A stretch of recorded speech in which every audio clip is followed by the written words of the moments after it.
Mengejutkan, Denny Sumargo akhirnya memposting sesuatu di media sosial pribadinya setelah Sarwendah Tan menangis di hadapannya saat tampil di podcast Densu episode terbaru. Densu memposting kalimat cukup panjang yang berisi ajakan dan peringatan soal efek domino dari kemarahan dan kebencian.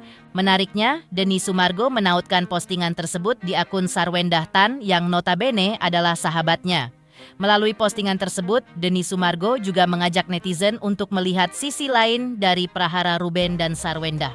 Namun, kehadiran Sarwendah Tan di podcast Denny Sumargo tersebut tampaknya mendapat protes dari netizen lantaran tidak menghadirkan Ruben Onsu sebagai kubu lawan. Seperti apa jawaban dari Denny Sumargo?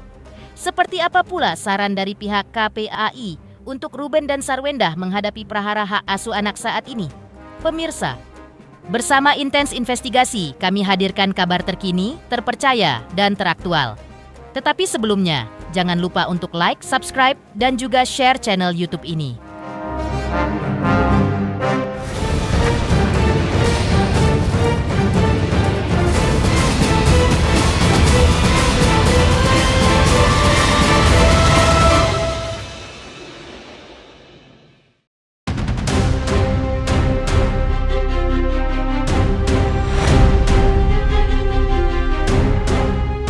Denny Sumargo diketahui baru saja kehadiran tamu istimewa di podcastnya, yaitu Sarwendah Tan, mantan istri Ruben Onsu, yang keduanya adalah sahabat Denny Sumargo.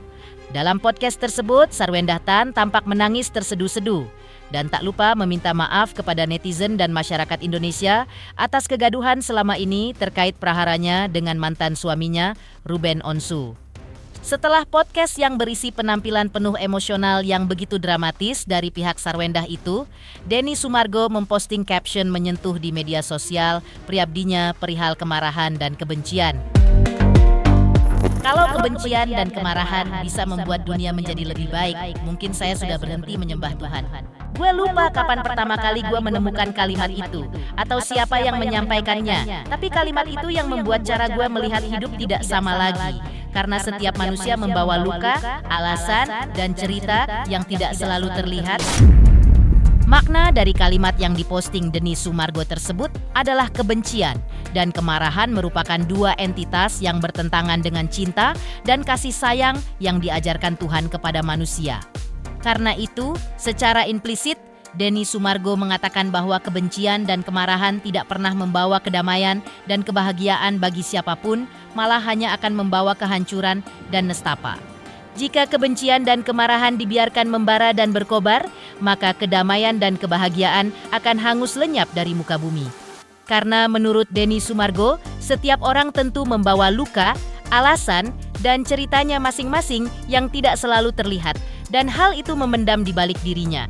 Yang mau dikatakan Denny Sumargo adalah kebencian dan kemarahan tidak akan bisa menyelesaikan masalah, malah akan semakin buruk. Terima kasih buat kalian yang masih selalu ada. Ada beberapa poin yang memang harus Sarwendah evaluasi ya. Aku tahu kok. Gue juga ngelihat kurang bagus sih memang. Jadi aku minta maaf juga telah mencontohkan hal yang tidak baik. Ya mungkin baiknya ke depannya ayahnya bisa langsung bikinin kartu buat anak-anak. Maksudnya ini, bikinin rekening khusus buat anak. Biar ayah masukin duitnya ke situ. Oh. Terus Nggak usah lewat kamu gitu? Nggak usah lewat aku, nggak apa-apa. Di media sosial sekolahnya dibully. Dibilang anak nggak tahu diri, anak ini, anak itu. Saya sebagai ibu, saya benar-benar sakit hati. Ketika aku kerja, anak aku main di depan.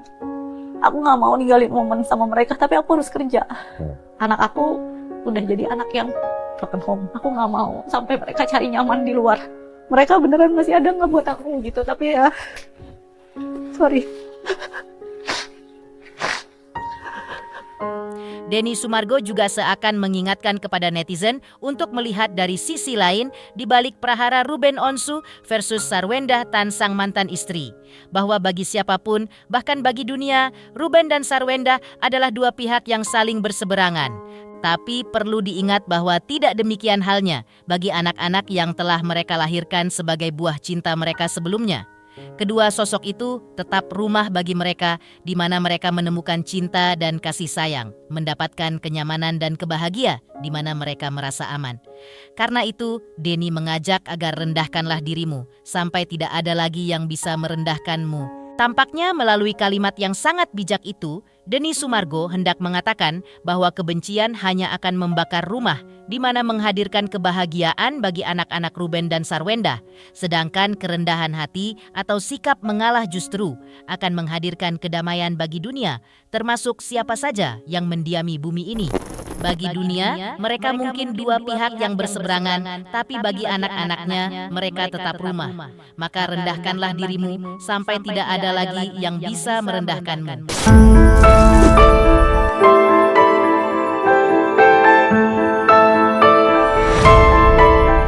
Namun, kehadiran Sarwenda Tan di podcast Denny Sumargo dengan menumpahkan segala curahan hatinya hingga menangis di hadapannya memuat netizen pun mendorong Denny Sumargo agar juga mengajak Ruben Onsu untuk tampil pula di podcastnya.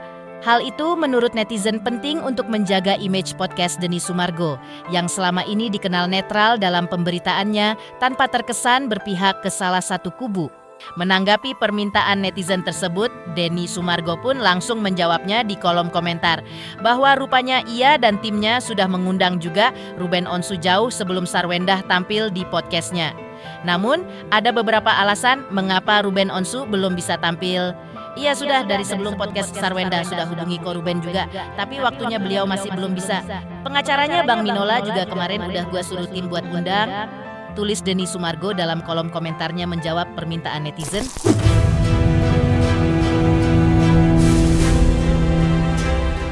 Di sisi lain, Denny Sumargo yang ditemui secara langsung oleh tim intens investigasi kemarin dan dimintai tanggapannya atas prahara Ruben Onsu versus Sarwenda yang kini sudah sampai di sidang mediasi, di mana yang teranyar sidang dihadiri langsung oleh Sarwenda dan Ruben Onsu di Pengadilan Negeri Jakarta Selatan, mengatakan bahwa dirinya tidak mau terlalu ikut campur dalam masalah antara Ruben dan Sarwenda. Ia menyerahkan kepada Ruben dan Sarwenda untuk menyelesaikannya. Tak hanya itu, Denny Sumargo juga tidak mau menanggapi soal isi permintaan maaf dari kekasih Sarwenda, yaitu Giorgio Antonio alias Gio, yang di dalamnya tidak secara langsung menyebut nama Ruben Onsu. Pendapat dari Bang Densu kemarin melihat Sarwenda sudah datang ke sidang gugatan hak asasi anak terhadap Ruben. Pendapat apa? Pendapat dari melihat. Udah kan kemarin gue udah kasih itu. Udahlah, yang gue nggak usah terlalu campur itu urusan orang. Terus Bang Gio juga, si Gio sendiri sudah mengklarifikasi di media sosial bahwa dia meminta maaf, tapi netizen berprasangka itu minta maafnya bukan ke Rubennya. Gimana Bang? Bukan urusan gue. Udahlah, biar mereka yang menyelesaikan, itu aja gue. Jangan terlalu ini. Oke, yang terbaik buat semuanya.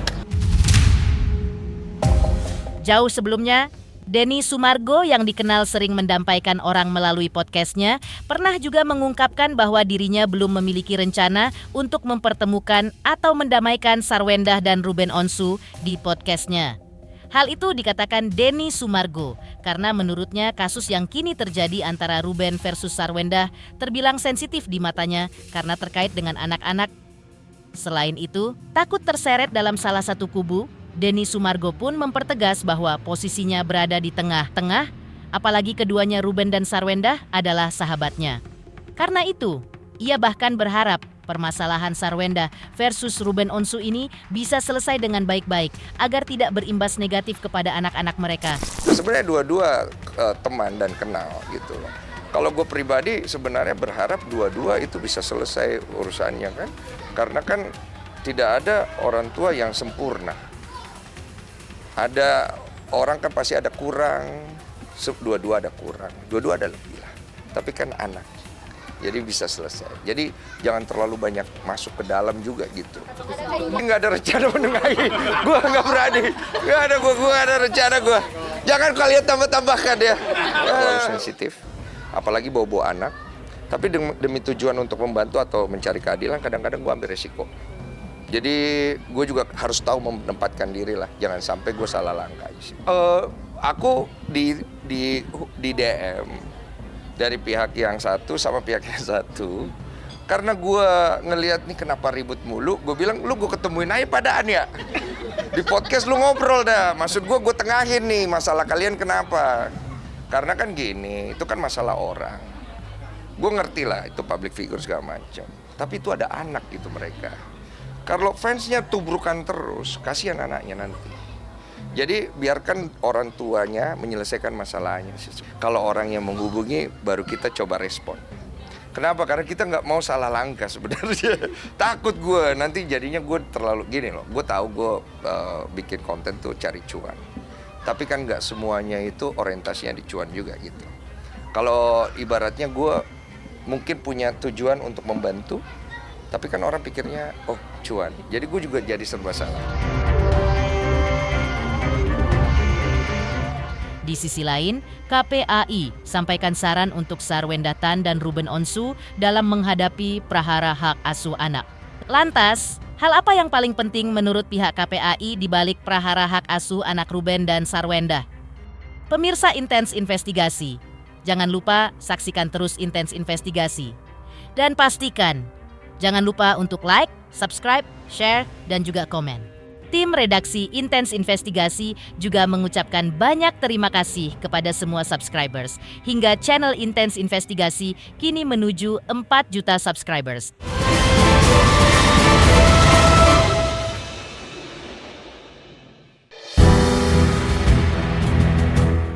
Pihak KPAI juga angkat bicara menanggapi polemik panas Sarwenda versus Ruben Onsu. Menurut pihak KPAI, kasih sayang kedua orang tua itu sangat penting bagi anak-anak. Oleh karena itu, proses mediasi diharapkan akan menghadirkan keputusan yang terbaik bagi kedua pihak dan juga bagi anak-anak. Tidak hanya itu, KPAI juga meminta jika nantinya terjadi eksekusi perpindahan hak asuh anak agar lebih dipikirkan perasaan anak-anak, kebutuhan perlindungan, dan kebutuhan-kebutuhan lainnya. Karena eksekusi barang, rumah, tanah berbeda dengan eksekusi orang jika nantinya hak asuh anak jatuh ke tangan Ruben. Prinsipnya sebetulnya kedua belah pihak ini kan punya hak ya untuk bertemu dengan orang tua. Walaupun dalam putusan pengasuhan anaknya bahwa di putusan pertama pengasuhan itu kan berada di ibu ya, dan itu yang diperjuangkan oleh Mas Ruben ya terkait mendapatkan hak asuh. Jadi oleh sebab itu saya kira tentu nanti putusan pengadilan yang menentukan siapa sesungguhnya nanti yang memiliki kuasa asuh gitu ya. Dan jika Mas Ruben bisa membuktikan misalnya bahwa Mbak Sarwenda tidak memiliki kapasitas pengasuhan dengan catatan-catatan yang mungkin diutarakan di pengadilan, ya tentu hakim nanti akan mempertimbangkan ya, akan melihat. Namun bagi kami adalah bagaimana keputusan tersebut apapun itu gitu ya, tetap melihat kepentingan terbaik bagi anak. Kembangnya gitu ya, mendengarkan suara anak gitu ya. Karena mereka anak ya tentu seorang manusia yang memiliki hak sama dengan orang dewasa gitu ya, walaupun berbeda pemenuhannya. Namun dari sisi perasaan, dari sisi bagaimana kebutuhan perlindungan gitu dan kebutuhan lainnya, sesungguhnya kedua orang tua itu sangat penting bagi anak gitu. Nah, oleh sebab itu saya kira, saya berharap tentu putusan yang terbaik ya, untuk kepentingan terbaik bagi anak, dan kami tentu sifatnya menunggu ya putusan pengadilan. Mudah-mudahan memberikan putusan yang kemudian yang juga penting biasanya adalah bagaimana memastikan menjalankan putusan. Karena misalnya nanti ada eksekusi anak gitu ya, katakanlah Anda ya Mas Ruben mendapatkan hak asuh ya, sementara secara fisikly kan Ananda kan berada di Pak Sarwenda. Nah tentu eksekusi anak tentu tidak sama dengan eksekusi barang, rumah, tanah gitu ya. Mereka adalah punya perasaan, punya keinginan kedekatan dengan kedua orang tuanya. Nah tentu ini akan mengalami situasi-situasi yang tidak mudah menurut saya dari berbagai macam pengalaman ya. Selain itu, KPAI juga berharap agar mediasi kedua belah pihak akan berujung pada komitmen bahwa kedua orang tua memiliki akses yang sama untuk mengasuh anak-anak mereka. KPAI juga berharap bahwa kedua belah pihak nantinya memiliki hak untuk bertemu dengan anak-anak mereka dan anak-anak juga memiliki hak untuk bertemu kedua orang tuanya. Hal itu terkait dengan pemenuhan kebutuhan anak dalam hal kasih sayang. Diharapkan ayah dan ibu mampu memberikan kasih sayang, tidak saling menjelek-jelekan satu sama lain, karena anak-anak butuh figur ayah dan butuh figur ibu meski dalam situasi telah bercerai, karena boleh ada mantan istri atau mantan suami, tapi tidak ada yang namanya mantan anak. Sebagaimana Ruben dan Sarwendah berkomitmen ketika bertemu dengan pihak KPAI sebelumnya. Mudah-mudahan di mediasi itu kedua belah pihak memiliki akses yang sama untuk mengasuh ya. Kedua belah pihak memiliki hak ya untuk bisa bertemu dengan orang tua. Karena kebutuhan anak itu sebetulnya terkait kasih sayang, terkait kedekatan, kelekatan gitu ya. Nah ini sebetulnya kedua belah pihak ini diharapkan mampu dan bisa memberikan kasih sayang. Artinya tidak saling menyandra, tidak saling saling menjelekkan antara satu dengan yang lain. Karena anak-anak ini kan butuh figur ibu, figur bapak, gitu ya. Walaupun dalam situasi bercerai, tapi tidaknya soal kasih sayang itu kan dimanapun bisa. Kedua orang tua ya, ketika mendatangi KPAI, betul punya komitmen yang sama kayak Laksana, gitu ya. Bagaimana memberikan perhatian penuh kepada anak, bagaimana memastikan tumbuh kembang anak bisa berjalan secara baik, bagaimana kebutuhan anak yang semakin dia dewasa, semakin dia besar, tentu kebutuhannya tentu semakin meningkat. Gitu ya. Saya kira kedua orang tua tentu berpikir arah sana. Nah oleh sebab itu saya berharap jangan sampai perdebatan publik atau perdebatan netizen itu yang tersisa adalah perselisihannya, gitu. Bukan melihat bagaimana kepentingan terbaik bagi anak, bagaimana mendengarkan suara anak, bagaimana perasaan anak misalnya ketika ada pro dan kontra ya, antara orang tua dan bapak dan ibunya, dan termasuk juga dukungan para netizen di masing-masing pihak. Iya, saya kira memang tentang terbesar kita kan memberikan pengasuhan good parenting gitu ya. Nah, good parenting itu memang mudah diucapkan, tapi dalam prakteknya kan banyak keluarga mengalami kesulitan. Itu banyak faktor ya. Satu, mungkin saja tidak punya pengetahuan yang cukup terkait good parenting. Kemudian kedua, ada kesulitan misalnya soal waktu ya, soal komunikasi, karena waktu dan komunikasi ini menjadi kunci juga dalam sebuah good parenting itu ya.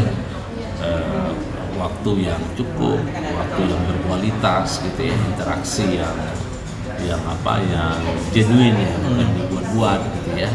Karena anak-anak itu kan punya perasaan, dia tahu betul ya, bagaimana perasaannya yang itu tulus dan seterusnya. Nah, hal yang lain biasanya tantangan good parenting itu adalah komitmen para pihak. Mungkin pengetahuan oke, skill oke, tapi konsistensinya tidak dijalankan.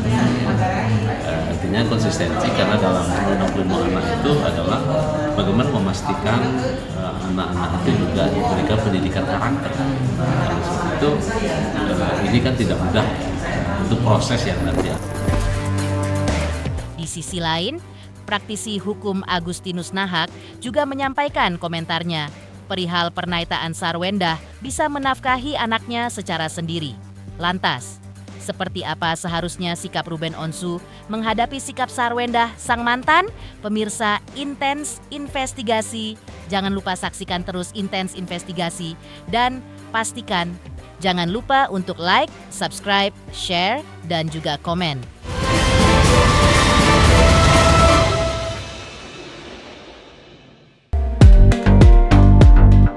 Prahara hak asuh anak antara Ruben Onsu dan Sarwendah Tan belakangan ini masih menyita perhatian publik.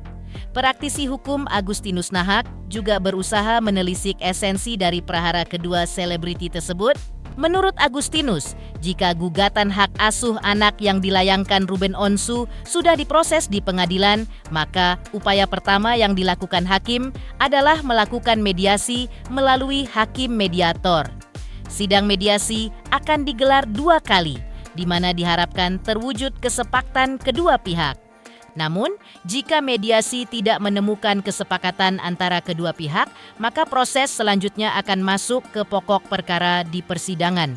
Hak asuh dari Sarwendah bisa dicabut jika ada alasan-alasan yang masuk akal sesuai ketentuan undang-undang yang berlaku, atau Sarwendah melakukan hal-hal yang tidak wajar sebagai ibu terhadap anaknya. Jadi saya perlu jelaskan bahwa Perma nomor 1 jelas bahwa setiap gugatan perdata itu harus dilewati dengan tahapan mediasi. Mediasi itu nanti akan ada mediator, di mana kedua belah pihak, ya, apa sih permintaan daripada si penggugat nih, dan apa sih jawaban daripada si tergugat, apakah ada disepakati atau tidak.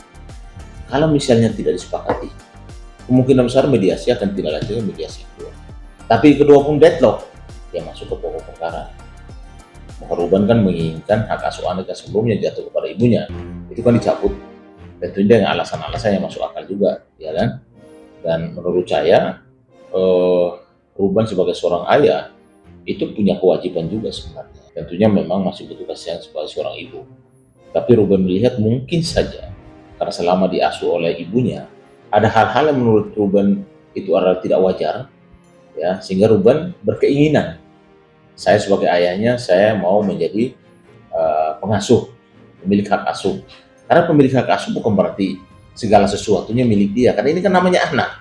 Ada ibu, ada bapak. Hak asuh itu hanya hak untuk mengasuh, bukan berarti hak untuk menghalangi si bapaknya datang bertemu, hak untuk tidak memfasilitasi anak. Kalau sampai tidak difasilitasi anak ini, kita sebagai ayah bisa dituntut terkait dengan penelantaran. Saya dengar bahwa Ruben selalu memberikan hak anak itu, ya. Tetapi dalam hukum atau konstitusi kita, bahwa ketika pemegang hak asuh itu dilihat bahwa ada hal-hal yang tidak wajar, karena mungkin jam istirahat anak atau jam anaknya terganggu karena anak tersebut ikut di dalam suatu media publik dan lain sebagainya, ada seorang asing yang datang ke rumah, tinggal di rumah, yang menurut Ruben mungkin itu juga menjadi salah satu alasan bahwa rumah ini kan milik bersama.